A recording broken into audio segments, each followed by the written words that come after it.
بسم اللہ الرحمن الرحیم الصلاۃ والسلام علیک یا رسول اللہ الصلاۃ والسلام علیک یا نبی اللہ الصلاۃ والسلام علیک یا حبیب اللہ وعلی آلک واصحابک یا نور اللہ صلی اللہ تعالی علیہ وسلم۔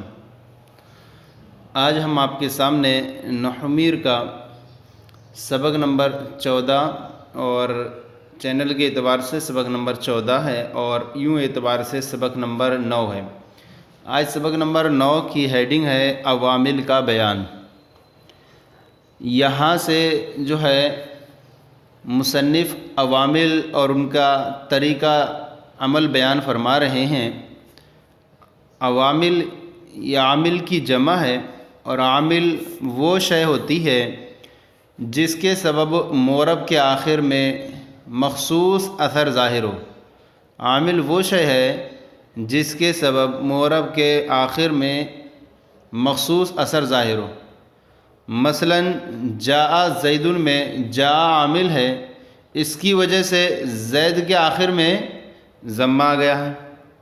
اسی طرح المال لزید، المال لزید میں لام عامل ہے، اس کی سبب سے زیدن کے آخر میں جر آ گئی، تو اس اعتبار سے یہ جو ہوتا ہے عامل وہ اثر کرتا ہے اور اس کا جو معمول ہوتا ہے وہ چینج ہوتا رہتا ہے۔ بیان فرما رہے ہیں کہ عوامل کا بیان۔ عوامل کی دو قسمیں ہیں، عامل لفظی اور عامل معنوی۔ عامل لفظی یا تو لفظی عامل ہوگا یا عامل معنوی ہوگا جو لفظاً ظاہر نہیں ہوگا۔ پھر عامل لفظی کی 3 قسمیں۔ عامل لفظی کی جو 3 قسمیں ہیں، نمبر 1 حروف عاملہ یعنی حروف جو ہیں عمل کرتے ہیں۔ دوسری قسم افعال عاملہ یعنی کچھ ایسے ہوں گے عمل کرنے والے جو افعال ہوں گے۔ اور تیسری قسم اسماء عاملہ یعنی وہ جو عمل کرتے ہیں وہ اسماء ہوں گے عامل۔ تو یعنی اسی طرح سے جو ہوتے ہیں، اور اس طرح سے کلمے کی بھی 3 قسم ہیں، اسم، فعل، حرف۔ تو اس طرح سے حروف عاملہ بھی بن جائیں گے، افعال عاملہ اور اسی طرح اسماء عاملہ۔ تو یہ 3 قسمیں ہوئیں۔ اس کو اب بیان فرما رہے ہیں یہاں سے۔ سب سے پہلے آپ کے سامنے حروف عاملہ کا بیان کریں گے، چونکہ حروف عاملہ انہوں نے پہلے بیان کیا۔ سب سے پہلے حروف عاملہ۔ حروف عاملہ کی بھی 2 قسمیں، حروف عاملہ کی 2 قسمیں ہیں۔ نمبر 1 وہ حروف جو اسم میں عمل کرتے ہیں۔ پہلی قسم یہ ہے کہ وہ حروف جو اسم میں عمل کرتے ہوں۔ دوسری وہ قسم وہ حروف جو فعل مضارع میں عمل کرتے ہیں۔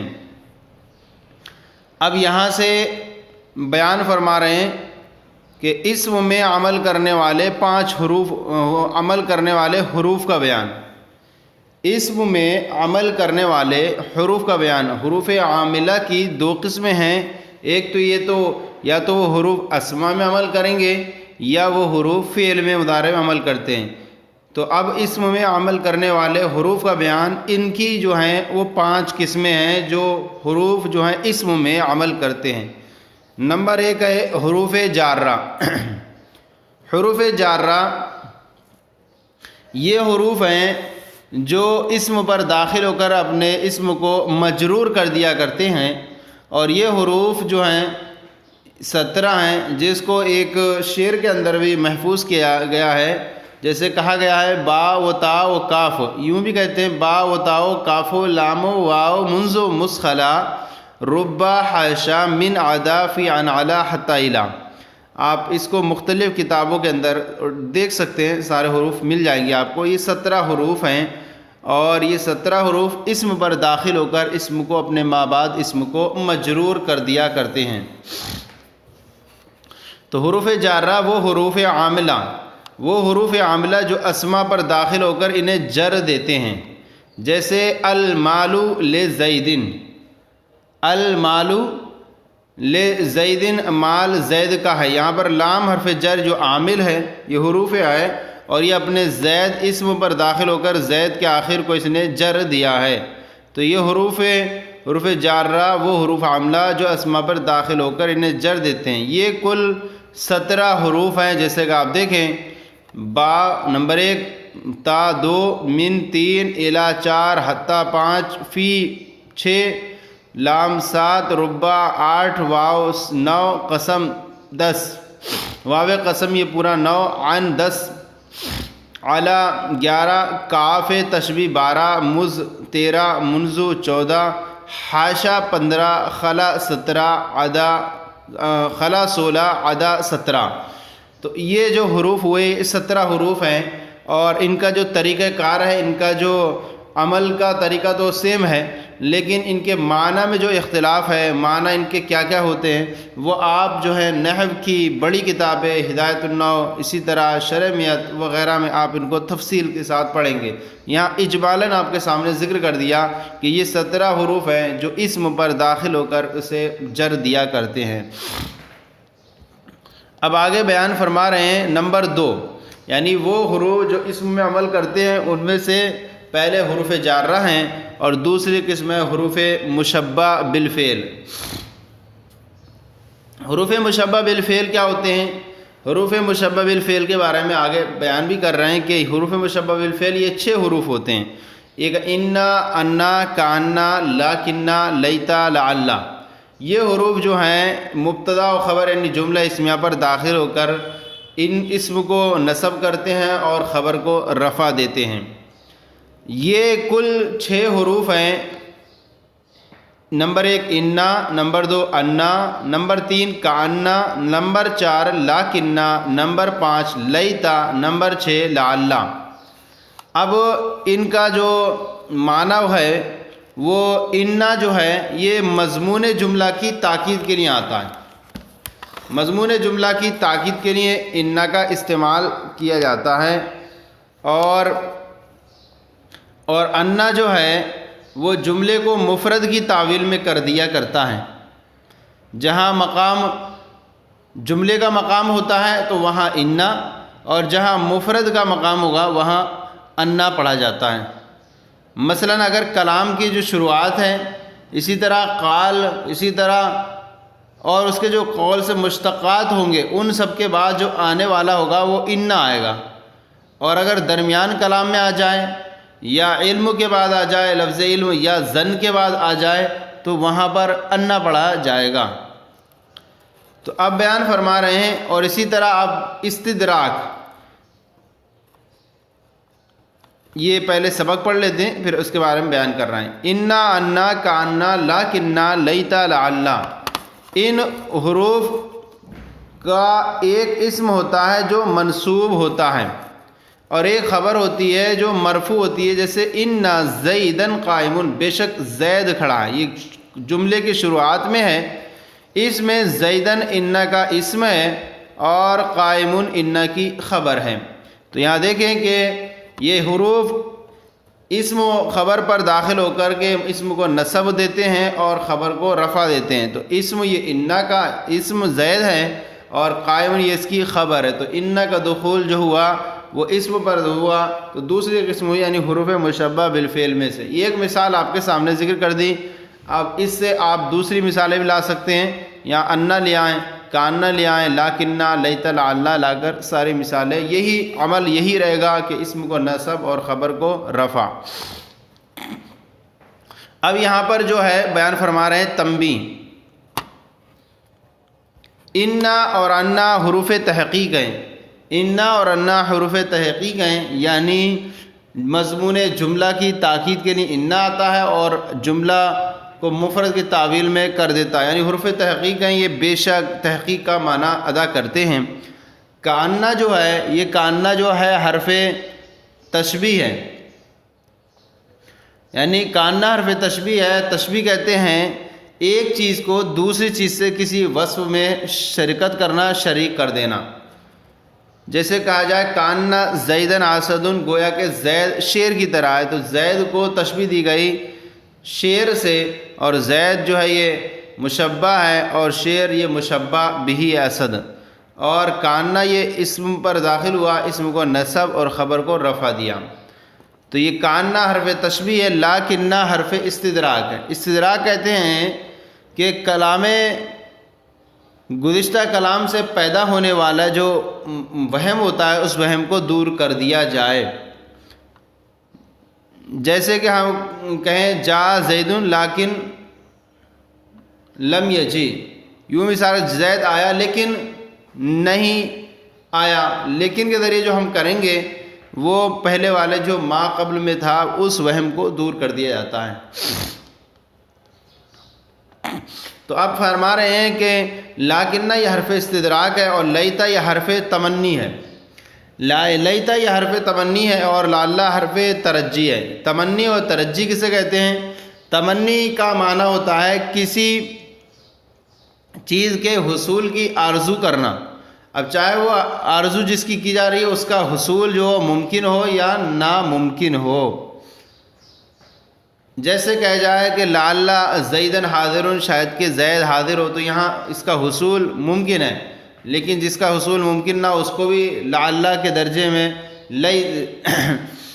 چاہے اس کا حصول اب ممکن ہو یا ممکن نہ ہو، جیسے کہا جائے لیت الشباب یعود، لیکن لیتا یہ حرف تمنی ہے اور لعلہ یہ حرف ترجی ہے۔ تو اب یہاں پر لیتا جو کے ذریعے جو استعمال کیا گیا ہے، لیت الشباب یعود، یہ جو ہے ایسی چیز کا حصول کی طلب کی جا رہی ہے جس کا حصول ممکن نہیں ہو سکتا۔ تو لیتا یہ حرف تمنی ہے، کسی چیز کے حصول کی، یعنی تمنی کا معنی کیا ہے؟ کسی چیز کے حصول کی آرزو کرنا، خواہ اس کا حصول ممکن ہو یا ناممکن ہو۔ اور لعلہ یہ حرف ترجی ہے۔ ترجی کا معنی ہوتا ہے کسی پسندیدہ یا ناپسندیدہ چیز کے حصول کی توقع کرنا اور جس کے حصول کا وثوق نہ ہو، پورا بھروسہ نہ ہو۔ تو لیتا کے اندر جو ہے وہ دونوں چیزوں کی تمنا کر سکتے ہیں، چاہے وہ حصول ممکن ہو یا ممکن نہ ہو۔ نمبر تیسری قسم ہے اس کی ما اور لا مشابہ بلیسا، یعنی وہ حروف جو اسم و خبر پر داخل ہو کر، اسم پر داخل ہو کر اپنا عمل کرتے ہیں، ان میں سے تیسری قسم ہے ما اور لا مشبہتان بلیسا، یعنی ایسے ما اور لا جو لیسا کے مشابہ ہوا کرتے ہیں اور لیسا کی طرح یہ عمل کرتے ہیں۔ یہ بیان فرما رہے ہیں یہ دونوں لیسا کی طرح عمل کرتے ہیں، یعنی ما اور لا لیسا کی طرح عمل کرتے ہیں، یعنی اپنے اسم کو رفع اور خبر کو نصب دیتے ہیں۔ جیسے ما زید قائمن، ما زید قائمن، یہاں میں ما زید ما کا جو اسم ہے اور قائمن یہ اس کی خبر ہے۔ تو یہ ما اور لا مشابہ بلیسا، جو ما اور لا یہ بھی حروف ہیں اور یہ دونوں کا دخول جو ہوا وہ اسما پر ہوا، زید اور قائم پر۔ تو زید یہ کا جو ما، زید جو ما کا اسم ہے منصوب ہے، اور اسم کو زیدن جو ہے اسم ہے اس کا اور یہ رفع ہے، مرفوع ہے، اور قائمن جو اس کی خبر ہے، اور اسم کو رفع دیتے ہیں اور خبر کو نصب دیتے ہیں۔ اب بیان فرما رہے ہیں چوتھی قسم ہے لائے نفی جنس۔ لائے نفی جنس، یہ لائے نفی جنس کے عمل کی تفصیل یہ ہے۔ لائے نفی جنس کا یہ ہوتا ہے کہ یہ اسم میں عمل کرنے والے حروف کی یہ چوتھی قسم لائے نفی جنس ہے۔ اب اس کے بارے میں جو تفسیر ہے وہ بیان کر رہے ہیں کہ یہ لا جو ہے یہ اپنے اسم کی جنس کی خبر کی نفی کرتا ہے، اپنے اسم سے خبر کی نفی کرتا ہے۔ لائے نفی جنس کے عمل کی تفصیل یہ ہے، اس کی تفصیل بیان فرما رہے ہیں کہ یہ جو ہے اپنے اسم سے خبر کی نفی کرتا ہے۔ اور لائے نفی جنس کے اسم کی 3 قسمیں ہوتی ہیں۔ اب اس اعتبار سے ان 3 صورتوں میں لا کی خبر جو ہوگی وہ مرفوع ہی ہوگی۔ لا کی خبر تو مرفوع ہی ہوگی، لیکن لا کا جو اسم ہے وہ اس کے بارے میں آپ کو استعمال بیان کیا جائے گا کہ نمبر 1 الف ہے کہ اس لا کا جو اسم ہے وہ اکثر مضاف اور منصوب ہوتا ہے، یعنی خبر تو جو ہوتی ہے وہ مرفوع ہی ہوتی ہے اس کی، لیکن جو اس کا اسم ہوتا ہے اس کی جو ہے وہ 3 اس کے بارے میں بیان فرما رہے ہیں، 3 صورتیں۔ نمبر 1 الف ہے کہ اس لا کا اسم اکثر مضاف اور منصوب ہوتا ہے اور اس کی خبر مرفوع ہوتی ہے، جیسے لا غلام رجل ظریف فی الدار۔ اب یہاں پر دیکھیں کہ یہ ظریف فی الدار، یہ لا کی جو ہے خبر ہے، یہ مرفوع ہے، اور غلام رجل یہ جو ہے پورا ملا کر کے جو ہے لا کا اسم ہے، اور یہ مضاف ہوتا ہے اور اس کی خبر ہوتی ہے۔ پہلی تو یہ مضاف ہو کر کے استعمال ہو رہا ہے، یہ غلام کی جو اضافت کی جا رہی ہے رجل کی طرف، تو آپ کہیں گے کہ یہ غلام رجل پورا مل کر کے اس کا اسم ہے اور یہ مضاف ہے اور منصوب ہے۔ اور دوسری بات یہ کہ مضاف کا اعتبار دیکھا جاتا ہے، تو یہاں مضاف میم پہ دیکھیں کہ نصب آ رہا ہے، زبر آ رہا ہے۔ دوسری صورت اس کے اسم کی جو ہوتی ہے وہ بیان فرما رہے ہیں، با اگر اس کا اسم مفرد نکرہ ہو تو مبنی بر فتح ہوگا۔ اگر اس کا اسم مفرد نکرہ ہو تو مبنی بر فتح ہوگا، یعنی یہ کہا گیا لا غلام رجل ظریف فی الدار، مرد کا کوئی غلام گھر میں چالاک نہیں ہے۔ اب یہ جو ہے نکرہ اسم کا، اگر اس کا اسم مفرد نکرہ ہو تو مبنی بر فتح ہوگا، جیسے لا رجل فی الدار، گھر میں کوئی مرد نہیں۔ یہاں جو ہے رجل جو اس کا اسم ہے اور یہ مفرد ہے اور نکرہ ہے، تو یہ دیکھ رہے ہیں کہ مبنی بر فتح ہے، لام پر جو زبر ہے مبنی بر فتح۔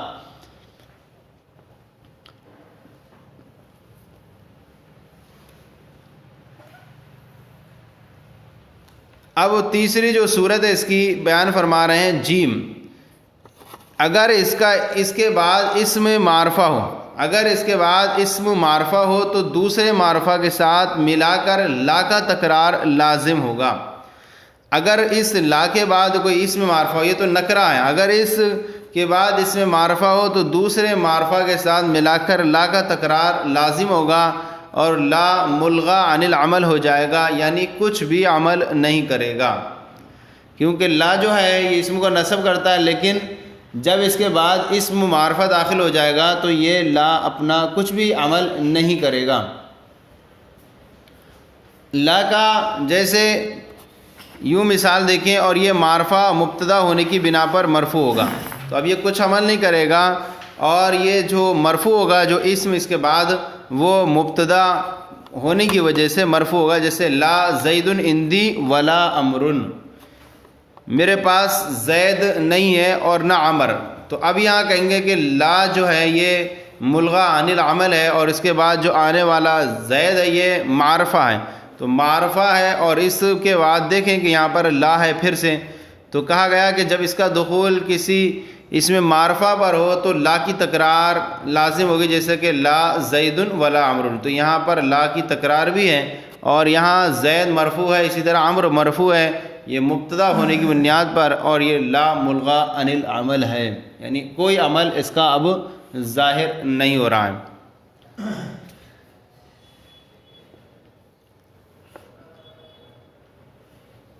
اور پھر یہ مزید اس کے بارے میں آگے اور آپ کتابوں کے اندر پڑھیں گے کہ لا کا اسم بغیر فاصلے کے ہو اور مشابہ مضاف ہو، تو وہ تفصیل آپ آگے انشاءاللہ اس کی پڑھ لیں گے۔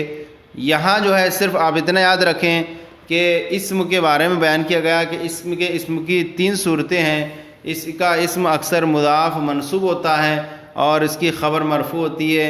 دوسری صورت اگر اس کا اسم مفرد ہو نکرہ ہو تو مبنی برفتح ہوگا، جیسے لا رجل فی الدار، اور اگر اس کے بعد اسم معرفہ ہو تو دوسرے معرفہ کے ساتھ لا کا تکرار لازم ہوگا، اور یہ لا ملغا عن العمل ہوگا، اور وہ مبتدا کی بنیاد پر مرفوع ہوں گے۔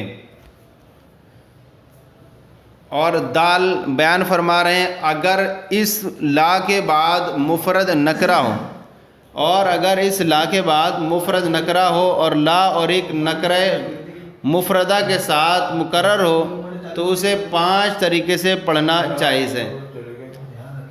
اگر اس لا کے بعد مفرد نکرہ ہو اور لا ایک اور نکرہ مفردہ کے ساتھ مکرر ہو تو اسے 5 طریقے سے پڑھنا جائز ہے۔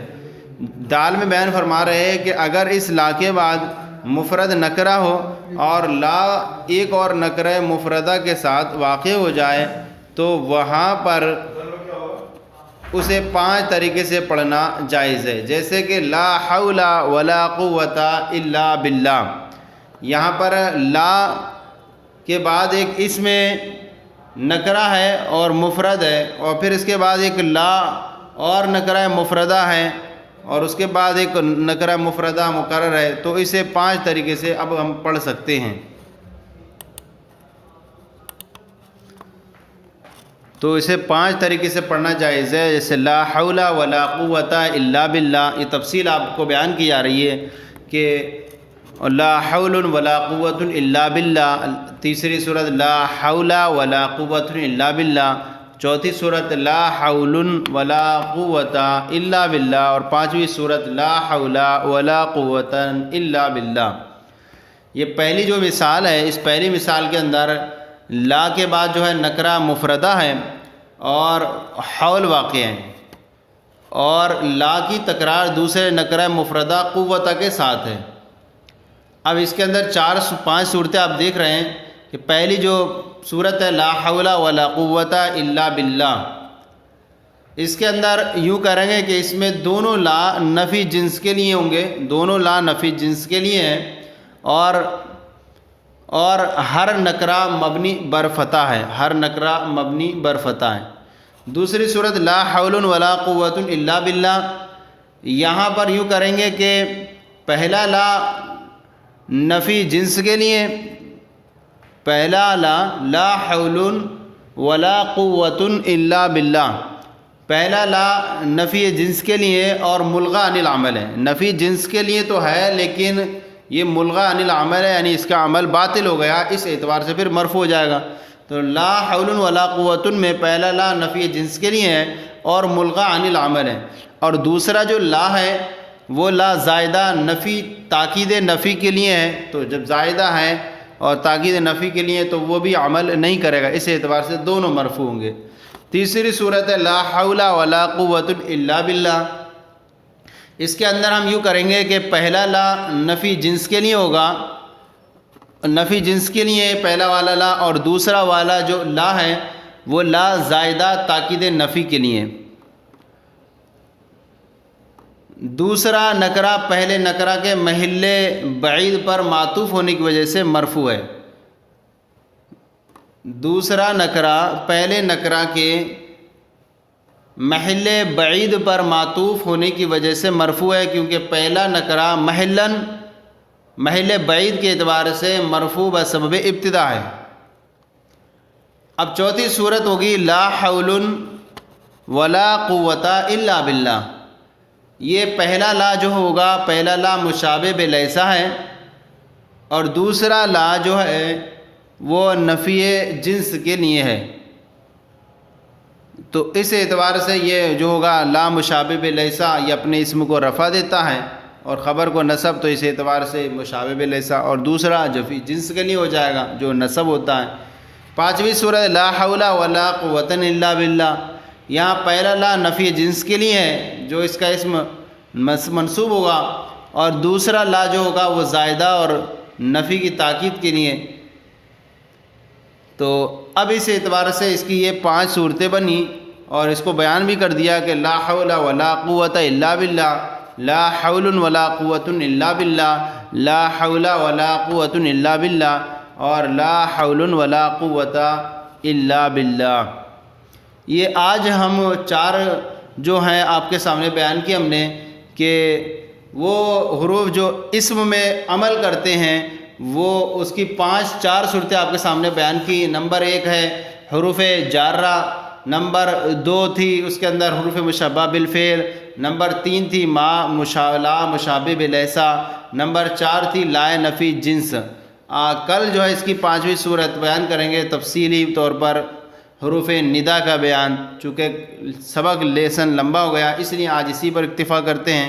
ہمارا یہ سلسلہ آپ کو کیسا لگا ضرور کامنٹ باکس میں لکھ کر ارسال کریں، اگر کوئی کمی ہو تو اصلاح فرمائیں۔ ہمارے چینل درس نظامی کو سبسکرائب کریں، دوسروں کو شیئر کریں تاکہ دوسرے بھی آپ کے ساتھ ثواب میں شریک ہو جائیں۔ جزاکم اللہ خیرہ، اللہ آپ کے علم میں برکت عطا فرمائے۔